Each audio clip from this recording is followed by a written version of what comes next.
Assalamualaikum warahmatullahi wabarakatuh. My name is Ahmad Fauzi Hamdi. This is my final exam assignment of reading for basic strategies. Now I'm gonna talk about making inferences. How do you make inferences? An inference is a kind of guess.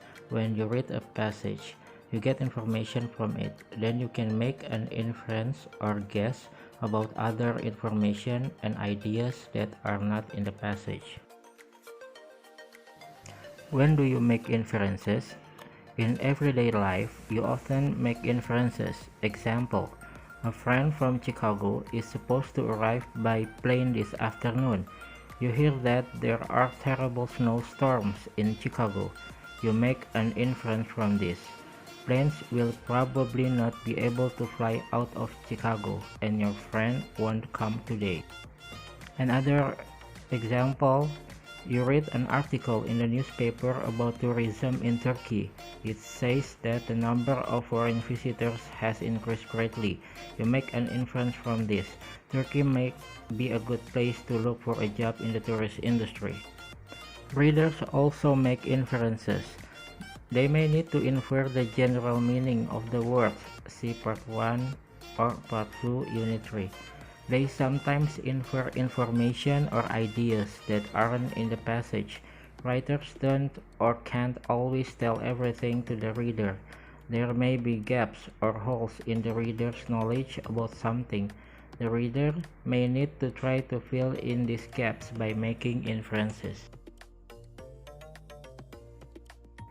Making inferences from stories. In each of these exercises, there is a passage from a book. You will try to infer more about the story from the information in the passage. There may be more than one possible answer for some questions. Note, more than one answer is often possible in this exercise too. You should be ready to explain your answers.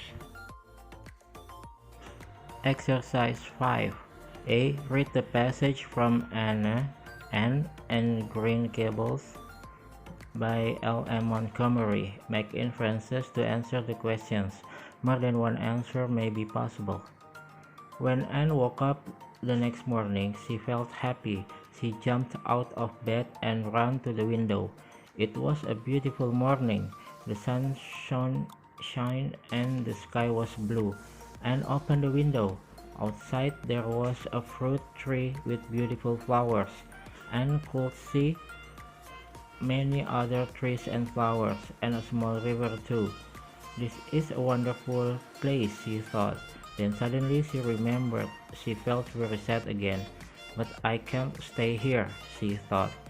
They don't want me because I'm not a boy. Marilla came into the room. Good morning, Anne, she said. Breakfast is waiting. Wash your face and put your clothes. I'm feeling very hungry, Anne said. I can never be sad in the morning. I love mornings. After breakfast, Anne washed the plates and cups. Marilla watched carefully, but Anne did the job well. This afternoon, I'm going to drive to White Sands, Marilla said. You'll come with me, Anne, and we'll talk to Mrs. Spencer. Matthew didn't say anything, but he looked very sad. Later, he got the horse and buggy ready for Marilla. Marilla drove, and Anne sat next to her. Is it a long way to White Sands? Asked Anne. About 8 kilometers, answered Marilla. I know you like to talk, Anne, so tell me your story. It isn't very interesting, said Anne. I was born in Bolingbroke in Nova Scotia, and I was last March. My parents were teachers. But they died when I was a baby. So their cleaner, Mrs. Thomas, and her husband took me into their house. Mrs. Thomas had 4 children. I helped her with them. But then Mr. Thomas died in an accident. Mrs. Thomas and the children went to Mr. Thomas' parents. They didn't want me. Then Mrs. Hammond, Mrs. Thomas' friend, took me into her house. She had 8 children. They were very hard work. Then Mrs. Hammond moved away. I had to go to the orphanage because nobody wants me. I was there for 4 months. The questions: 1. Where are these people? 2. Who are they? 3. When do you think this take place? 4. What is happening? 5. How do the people probably feel? 6. What do you think will happen? The answers: 1. They are in Marilla and Matthew's house. We can guess that because Marilla said to Anne that the breakfast is waiting, and she asked Anne to wash her face and put on her clothes. Number 2, Anne is an orphan. Marilla and Matthew is a couple who wants a boy from the orphanage, but they got Anne who was a girl instead of a boy. 3, in the morning, because Marilla asked Anne to eat her breakfast. 4, we can infer that Marilla will get Anne to the orphanage again. 5, Matthew a bit sad because Marilla wants to give Anne back to the orphanage, and Anne feels sad too because nobody wanted her.